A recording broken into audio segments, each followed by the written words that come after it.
केंद्र सरकार की तरफ से जो टिप्पणी आया कि आरक्षण को लेकर पैमाने पे कि उसमें उचित नहीं है निषाद समाज, तो बंगाल में निषाद भाई आरक्षण है लेकिन बिहार में क्यों नहीं?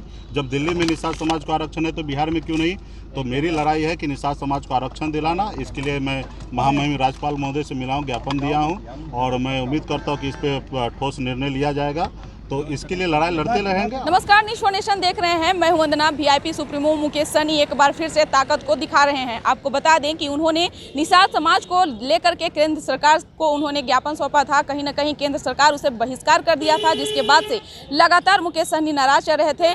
आज उपेंद्र कुशवाहा जब जेडीयू में शामिल हुए हैं तो वो उसके बाद से मुकेश सहनी भी काफ़ी एक्टिव हो गए हैं अपने समाज को लेकर के, और आज आनन फानन में उन्होंने प्रेस कॉन्फ्रेंस की। उसके बाद से राज्यपाल को ज्ञापन सौंपा और ज्ञापन सौंपने के बाद से मीडिया के सवालों का जवाब देते हुए उन्होंने कहा है कि अगर निषाद समाज के बात आएगी तो हम इस्तीफा भी दे देंगे। आगे आप सुनिए कि क्या कुछ वीआईपी के सुप्रीमो मुकेश सहनी कह रहे हैं। राज्यपाल महोदय जी से मिले हैं, ज्ञापन सौंपे हैं और खास करके आप सभी को पता है कि निषाद समाज को आरक्षण को दिलाने के लिए लड़ाई लड़ते लड़ते आज हम लोग इस मुकाम तक पहुंच गए कि सरकार का हिस्सा बन गए और ये समाज ने मुझे इस जगह पे पहुंचाया है।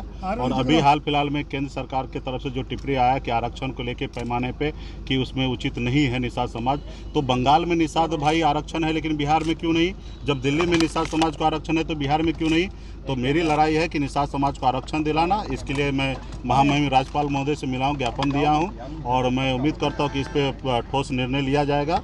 तो इसके लिए लड़ाई लड़ते रहेंगे और ऐसी और कुछ विशेष बात नहीं। तो औपचारिक मुलाकात था कि इस पे सरकार भी ध्यान दे, खास करके राज्यपाल महोदय जी। जब राजभवन आए तो आपके विरोधी बोले कि आप इस्तीफा देने पहुंच गए। विरोधी तो इंतजार कर रहे हैं कि कब आ जाए हमारे साथ। तो खैर ऐसी बात नहीं। माननीय मुख्यमंत्री श्री नीतीश कुमार जी के नेतृत्व में जो बिहार में एनडीए सरकार चल रही है, मजबूती से उसमें कंफर्टेबल हम हैं और अपने लोगों को न्याय हम लोग देंगे। जहां पे हमें किसी रोज तकलीफ होगा उस रोज ये सोचा जाएगा, बाकी अभी हम कंफर्टेबल जोन में हैं। कुर्सी मायने नहीं रखती है आपने? निश्चित तौर पे। तो मैं पहले ही डे 1 से कह रहा हूँ कि अपने लिए मैं बहुत कुछ ये नहीं रखता हूँ, जगह पे डिसीजन लेता हूँ और समाज के साथ कभी भी नाइंसाफ़ी होगा तो उसके लिए मेरे लिए कुर्सी कोई मायने नहीं रखता है, मैं कभी भी छोड़ सकता हूँ। लेकिन मेरा ये मानना है कि सरकार में रहकर जो लड़ाई लड़ रहे हैं वो लड़ाई को अंजाम तक पहुँचाना। राज्यपाल जी ने क्या आश्वासन दिया?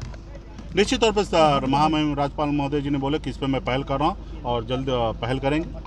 आपके पुराने साथी जेडीयू में आ गए हो नीतीश जी के साथ, उपेंद्र जी, उनको स्वागत है, बहुत बहुत धन्यवाद उनको। स्वागत है, हमारे एनडीए का पार्ट बने हैं तो उसको स्वागत है। अभी बीजेपी मर्ज करेंगे क्या सर? अरे छोड़िए, यहाँ हम लोग लड़ने वाले आदमी हैं, कहाँ आप लोग बात कर रहे हैं।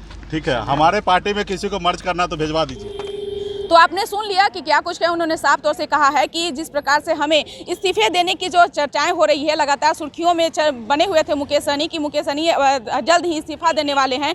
तो उन्होंने बाकायदा मीडिया से बात करते हुए कहा है कि अगर हमें इस्तीफे देने की बात आएगी तो मैं किसी से पूछ करके नहीं इस्तीफा दूंगा, क्योंकि जिस तरह से मुकेश सहनी अपना जो पावर दिखा रहे हैं, उनका जो रुतबा था वो देखने से ऐसा लग रहा था कि अब अपने समाज को लेकर के वो काफ़ी एक्टिव हो गए हैं। तो कहीं ना कहीं अब अपने समाज को लेकर के, आरक्षण को लेकर के वो आज राज्यपाल से मिलकर के ज्ञापन सौंपे हैं। अब देखने वाली बात होगी कि आगे क्या कुछ इस पर कार्रवाई होती है, क्या बात बनती है मुकेश सहनी की, या फिर जो अभी जो नाराजगी है वो कंप्लीट रहेगा। इस खबर बस इतना ही। देखते रहिए न्यूज़ नेशन। धन्यवाद।